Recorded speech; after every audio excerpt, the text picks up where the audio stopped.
Bali, nung isang araw lang po na nung nalaman na patay ang kapatid mo? Opo, nung isang araw lang po. So, ikaw ang kakausapin ng ating pamahalaan po? Kayo po, no? Opo, opo. So, lahat po kayo, sa lahat po kay sir, kami po ay taos puso nakikiramay po sa inyong nangyari. Ang buong OFW po ay nalulungkot po sa nangyari sa inyong kapatid po. Salamat po.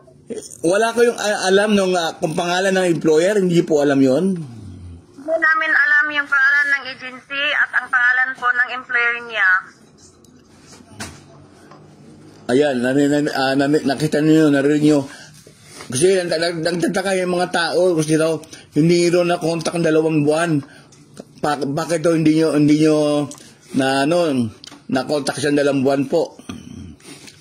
Kasi po, minsan nagsasabi siya na isasama daw po siya doon ng amo niya, tapos walang signal po. Yun ang sabi niya. Hindi na... Isang linggo yung lakad nila. Minsan, 1 linggo, 2 linggo, sabi niya. Nung naging 2 buwan po, kami, may mga kami mga hinala, pero wala pa po kami, hinihintay po namin yung asawa niya. Kasi siya ang may alam doon sa agency at sa employer niya. Doon sa Zamboanga po, sa Molawi. Nasaan na po ang anak niya ngayon? Yung nag-iisang anak niya? Sa Zamboanga po. Alam po niya nangyari nanay niya? Opo, sila po ang unang nakaalam kasi pinuntahan po sila daw ng taga-uwa na doon sa Zamboanga.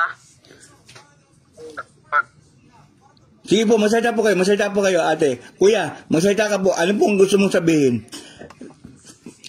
Mapapanood po ng ating sekretary to. Sila yung una naka-report sir sa nangyari, yung pamilya nila dun sa Molawi. Kaya tsaka lang namin nalaman na gano'n na pala yung nangyari sa kapatid namin dun sa labas. Sila yung unang tumawag. Wala na pala yung kapatid namin. Nalulungkot po kami sir. Nangyari po sir. Lahat po ng mga OFW ay malungkot po sa nangyari. Dahil nga, imagine 2 buwan na ginawa na palang hindi maganda. Too much.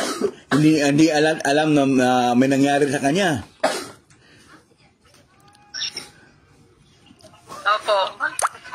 Wala na po kay nanay. Bali, kayo na lang kapatid. Opo, ang magulang namin, ang ama namin, nung Mayo lang po, nawala din, namatay din po.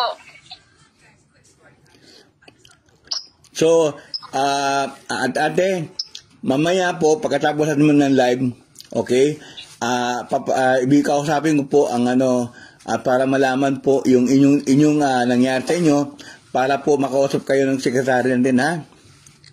Opo, opo. Okay? We will do our best po.